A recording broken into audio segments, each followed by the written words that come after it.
presidente Lula defendeu a isenção do imposto de renda e afirmou que em 2026 a medida vai injetar 28 bilhões na economia e aumentar o poder de compra da população. A declaração de Lula foi feita em um pronunciamento oficial em rede de rádio e de televisão nesse domingo. A isenção para quem ganha até 5 mil por mês já começa a valer em janeiro e vai beneficiar mais de 10 milhões de pessoas. Também vai pagar menos impostos quem recebe até R$ 7.350 por mês, cerca de 5 milhões de contribuintes. Para Lula, o que hoje é desconto no contra-cheque vai virar dinheiro extra no bolso da população. Para viajar com a família, comer o que mais gosta, comprar presente de Natal para os filhos, quitar uma dívida, adiantar uma prestação, comprar uma televisão com tela maior para ver a Copa do Mundo ano que vem. Esse alívio no imposto de renda significa mais dinheiro no bolso, que significa maior poder de compra, que significa aumento no consumo, que faz a roda da economia girar. O presidente lembrou que a isenção representa quase um 14º salário para os trabalhadores e, para compensar a medida, Lula voltou a defender a taxação dos super ricos. Se você ganha até R$5 mil por mês, dezembro será o último mês que você terá desconto do imposto de renda no contra-cheque. Com zero de imposto de renda, uma pessoa com salário de R$4.800 pode fazer uma economia de R$4 mil em um ano. É quase um 14º salário. E o mais importante, a compensação não virá de corte na educação ou na saúde, mas da taxação dos super ricos. Lula argumentou ainda que a correção na tabela do imposto de renda ataca a injustiça tributária, que para ele é a principal causa da desigualdade no Brasil. O presidente ainda criticou os privilégios da elite brasileira. Ao longo de 500 anos de história, a elite brasileira acumulou mais e mais privilégios, que foram passados de geração em geração até chegar ao dia de hoje. Entre os muitos privilégios, talvez o mais vergonhoso seja o de pagar menos imposto de renda do que a classe média e os trabalhadores. O governo sancionou a isenção do imposto de renda na semana passada. Para compensar a perda na arrecadação, houve aumento na taxação para os super ricos, que possuem rendimentos acima de 600 mil anuais, cerca de 140 mil contribuintes. Da Rádio Nacional em Brasília, Renato Ribeiro. O Ministério da Defesa divulgou nesta segunda-feira que a indústria de defesa brasileira atingiu em 2025 um novo recorde com 3 bilhões e 100 milhões de dólares em autorizações de exportação, alta de 74% em relação a 2024 e mais que o dobro do registrado em 2023. Atualmente, cerca de 80 empresas exportam produtos e serviços de defesa para 140 países, com destaque para a Alemanha, Bulgária, Emirados Árabes Unidos, Estados Unidos e Portugal. O setor fabrica aeronaves, embarcações, blindados, munições, sistemas de comunicação segura, radares e soluções cibernéticas, representam 3,49% do PIB e gera quase 3 milhões de empregos diretos e indiretos. O crescimento das exportações resulta do trabalho conjunto do Ministério da Defesa, órgãos governamentais, bancos públicos, diplomacia e empresas. A Secretaria de Produtos de Defesa organiza feiras e eventos internacionais, autoriza exportações e regula o setor, garantindo competitividade e a presença de produtos nacionais no mercado global. Nos últimos 5 anos, 140 projetos de pesquisa e desenvolvimento receberam 700 milhões de reais em recursos e 34 projetos adicionais receberam 1 bilhão e 100 milhões de reais em subvenção de agências de fomento. Da agência Rádio Gov em Brasília, Claudimário Carvalho. O governo brasileiro fechou novos acordos sanitários e fitossanitários com Filipinas, Guatemala e Nicarágua, ampliando as exportações do agronegócio. Nas Filipinas, foi liberada a venda de gordura bovina, usada pela indústria de alimentos e também na produção de biocombustíveis de baixa emissão, como o diesel verde e o combustível sustentável de aviação. O país, com 115 milhões de habitantes, importou quase 1,5 $1,5 bilhão do Brasil entre janeiro e outubro. Na Guatemala, o Brasil recebeu autorização para exportar arroz beneficiado. Os guatemaltecos compraram mais de $192 milhões em produtos brasileiros neste ano. E na Nicarágua foi autorizada a exportação de insumos importantes para a agricultura tropical. O país importou cerca de $55 milhões do Brasil no mesmo período. Com essas novas liberações, o agronegócio brasileiro soma 496 aberturas de mercado desde 2023. Da Agência Rádio Gov em Brasília, José Carlos Andrade. Choperia e restaurante Chapa Quente. Mais que um lugar para comer, um espaço para viver bons momentos. Na praça de alimentação do Friburgo Shopping, de segunda a segunda, o sabor ganha destaque. Petiscos preparados com carinho, pratos à la carte feitos na hora, comida quilo com qualidade e o chopp sempre gelado. Entrega em domicílio e atendimento para empresas. WhatsApp 229 9820 5534. Chapa Quente. Tradição, sabor e convivência à mesa.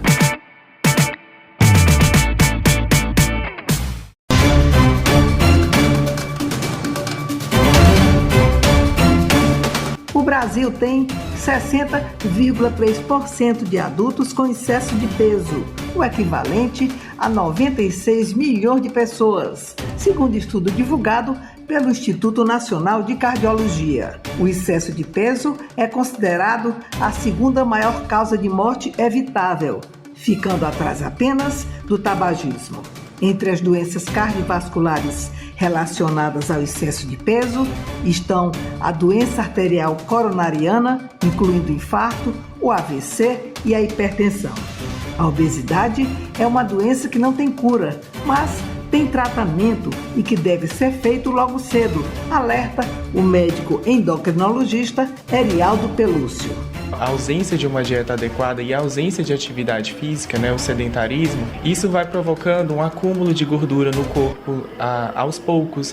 Isso vai entupindo as veias. Então, aos poucos, o paciente vai apresentando algumas doenças cardiovasculares, a pressão alta, a gordura vai se depositando no fígado.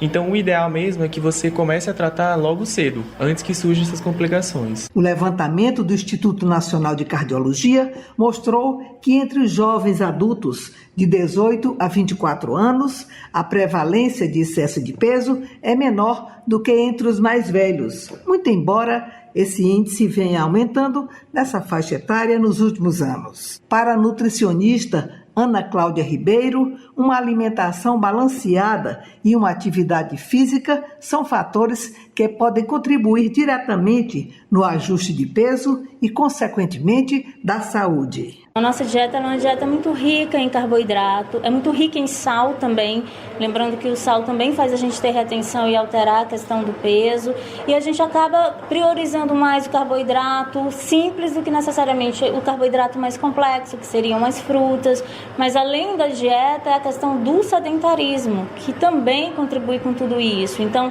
se eu não tiver essa mudança, pensar na alimentação, pensar na atividade física, pensar no que eu realmente quero para tentar dar uma melhorada e mudar todo esse conceito, a gente não vai conseguir ter um ajuste de peso, um ajuste na nossa saúde melhor. De acordo com a Organização Mundial da Saúde, OMS, a estimativa é de que 2,3 bilhões de adultos ao redor do mundo estejam acima do peso, sendo 700 milhões de indivíduos com obesidade. Da Rádio Universitária FM Fortaleza, Fátima Leite, para a Rádio Nacional de Brasília. O governo federal aprovou, por meio do Banco Nacional de Desenvolvimento Econômico e Social, BNDES, mais de 4 bilhões e 600 milhões de reais para ampliar e modernizar 11 aeroportos administrados pela empresa AENA, em 5 estados. O objetivo do governo federal é aumentar a capacidade operacional, melhorar a infraestrutura e tornar os terminais mais eficientes e sustentáveis. As obras também devem movimentar o mercado de trabalho. A expectativa, segundo o governo, é gerar mais de 2.000 empregos durante a execução e outros 700 postos permanentes depois da conclusão.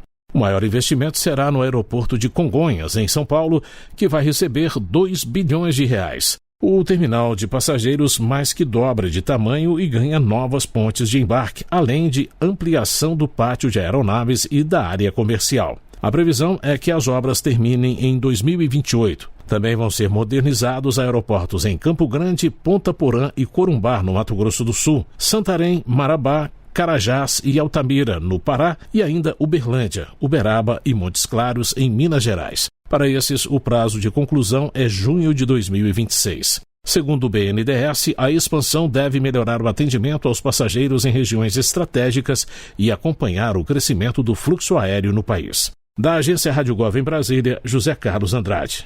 O governo federal autorizou a nomeação de 321 candidatos aprovados no concurso da Polícia Rodoviária Federal, a PRF, realizado em 2021.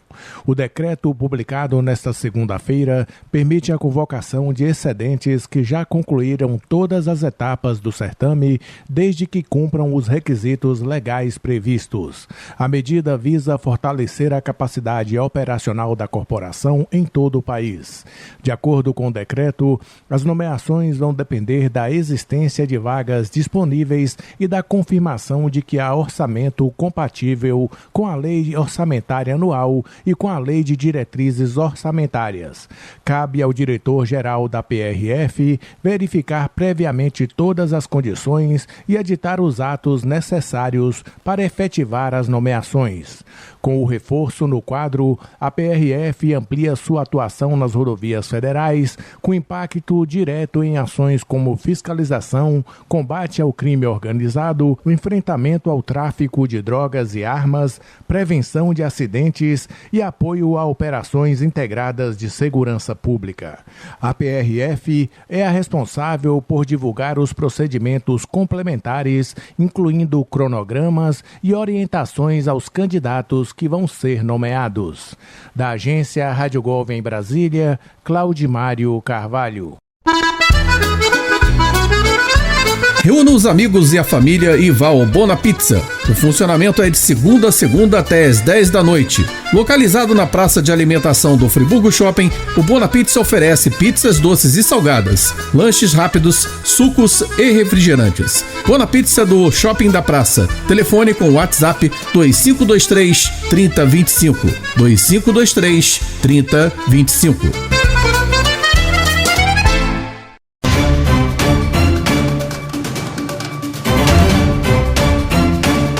Para ampliar o acesso e a segurança sobre as formas de tratamento da infertilidade, a Organização Mundial da Saúde publicou as primeiras diretrizes mundiais sobre a doença. Ao todo, o documento traz nada menos que 40 recomendações voltadas à prevenção, diagnóstico e tratamento, além de medidas educativas para conscientizar a população. A infertilidade atua sobre o sistema reprodutor sem distinção de gênero, sendo definida como a incapacidade de engravidar após mais de um ano de relações sexuais frequentes sem proteção. Segundo a OMS, 1 em cada 6 pessoas em idade reprodutiva é afetada pela doença em algum momento da vida.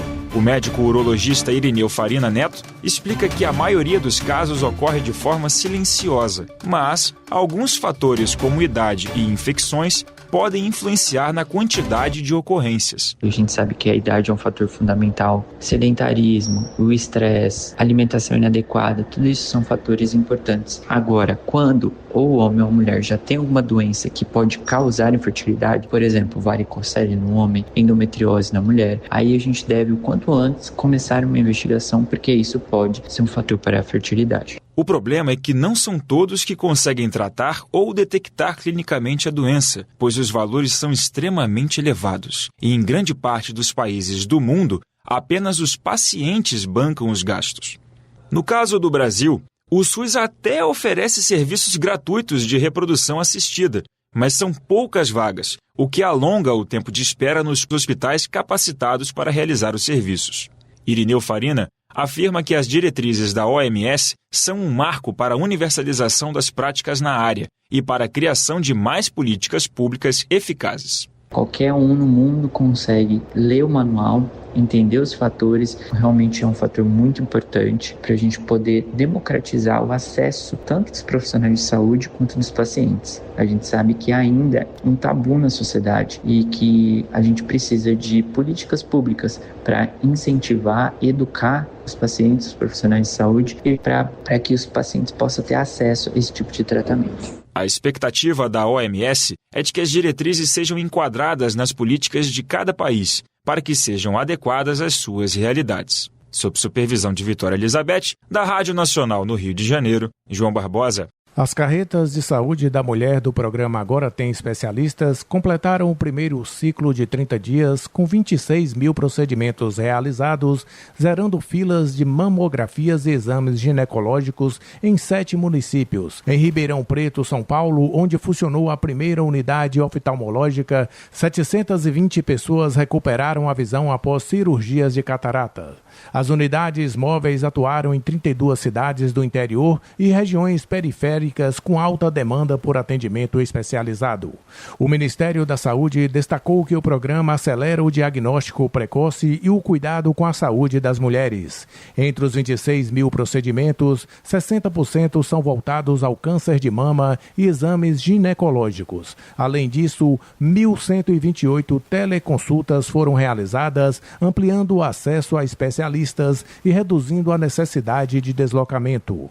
O programa segue expandindo o atendimento e iniciará um novo ciclo em 14 cidades, totalizando 35 carretas e 22 estados. A iniciativa inclui mutirões, ampliação de horários no Sistema Único de Saúde, parceria com o setor privado e provisão de médicos especialistas, garantindo atendimento próximo à população com maior necessidade. Da Agência Rádio Gov em Brasília, Claudimário Carvalho. Foi anunciado um investimento de 9,8 bilhões de reais para deixar o Sistema Único de Saúde, o SUS, mais preparado para os impactos das mudanças climáticas. O recurso vai ser usado para construir novas unidades, adaptar prédios já existentes e adquirir equipamentos capazes de funcionar durante eventos extremos. As ações fazem parte do Adapta SUS, apresentado na COP30 com metas até 2035. O pacote inclui um guia nacional que orienta como UBS, UPAs e hospitais devem ser estruturados para resistir a enchentes, ondas de calor e outros fenômenos. As diretrizes passam a integrar projetos do novo PAC Saúde. Também foi criada uma instância nacional para modernizar a avaliação ética de pesquisas com seres humanos, agilizando análises e reduzindo duplicidades. O Adapta SUS prevê reforço dos sistemas de alerta, ampliação da vigilância, capacitação de equipes, obras em áreas vulneráveis, investimentos em pesquisa e plataformas integradas de dados, garantindo o funcionamento das unidades e continuidade da assistência em situações críticas. Da Agência Rádio Gov em Brasília, José Carlos Andrade. Atenção, Brasil! Nova Friburgo, município serrano do estado do Rio de Janeiro, na região centro-norte fluminense, já se prepara para viver mais uma vez o Dia Mundial da Criatividade. Depois do sucesso em 2025, a expectativa para abril de 2026 é ainda maior. Fique ligado e acompanhe as novidades. Criatividade transforma o mundo e começa por Nova Friburgo. Apoio Web Rádio Top Serrana.